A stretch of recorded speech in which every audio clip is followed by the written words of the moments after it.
I'm including this introduction to the Islam Christian Forum thread on the subject of inbreeding in Islam to help prevent some young Muslims from making a tragic mistake that could affect the lives and health of their children permanently in very detrimental ways.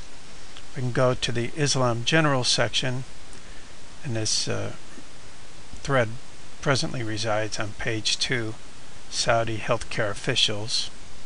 Let me amp it up a little bit. Nikolai Sennels is a Danish psychologist who has done extensive research into a little-known problem in the Muslim world, the disastrous results of Muslim inbreeding brought about by the marriage of first cousins. This practice, which has been prohibited in the Judeo-Christian tradition since the days of Moses, was sanctioned by Muhammad and has been going on now for 50 generations, or about 1400 years, in the Muslim world. According to Sennels, close to half of all Muslims in the world are inbred. In Pakistan, the numbers approach 70%. Even in England, more than half of Pakistani immigrants are married to their first cousins, and in Denmark, the number of inbred Pakistani immigrants is around 40%. The numbers are equally devastating in other important Muslim countries: 67% in Saudi Arabia, 64% in Jordan and Kuwait, 63% in Sudan, 60% in Iraq, and 54% in the United Arab Emirates and Qatar. According to the BBC, while Pakistanis are responsible for 3% of the births in the UK, they account for 33% of children with genetic birth defects. The risk of what are called autosomal recessive disorders such as cystic fibrosis and spinal muscular atrophy is 18 times higher, and the risk of death due to malformations is 10 times higher. Lowered intellectual capacity is another devastating consequence of Muslim marriage patterns. According to Sennels, research shows that children of consanguineous marriages lose 10 to 16 points off their IQ, and that social abilities develop much slower in inbred babies. The risk of having an IQ lower than 70, the official demarcation for being classified as retarded, increases by an astonishing 400% among children of cousin marriages.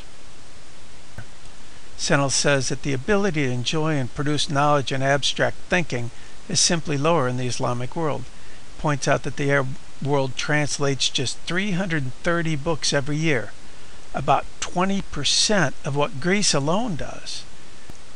In the last 1200 years of Islam, just 100,000 books have been translated into Arabic, about what Spain does in a single year.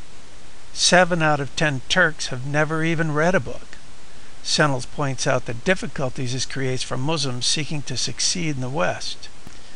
A lower IQ, together with a religion that denounces critical thinking, surely makes it harder for many Muslims to have success in our high-tech knowledge societies.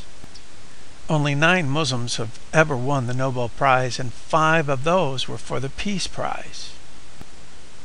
In Denmark, Sennels' native country, Muslim children are grossly overrepresented among children with special needs.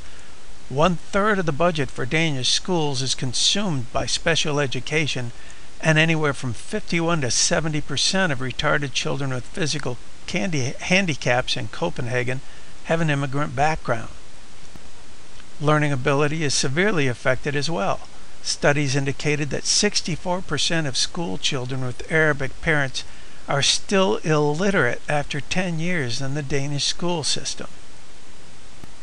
Mental illness is also a product. The closer the blood relative, the higher the risk of schizophrenic illness. The increased risk of insanity may explain why more than 40% of the patients in Denmark's biggest ward for clinically insane criminals have an immigrant background. That first panel was from an email. This panel is from the New York Times. Saudi Arabia awakes to the perils of inbreeding. Talks about a 17-year-old, and her husband was a son of her father's brother, her first cousin, and everyone, including the bride, agreed that a first cousin was a first choice, she said. Spinal muscular atrophy and the gene that causes it, along with several other serious genetic disorders, are common in Saudi Arabia, where women have an average of 6 children and where in some regions more than half of the marriages are between close relatives.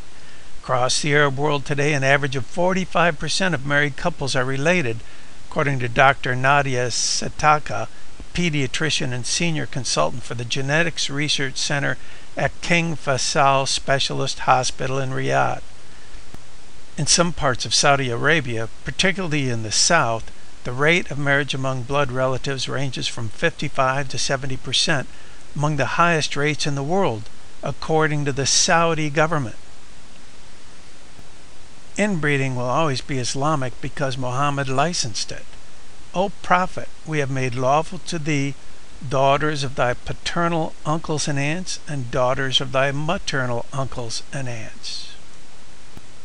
To learn more about this subject, please click on the link directly below this video and it will take you straight to this forum thread.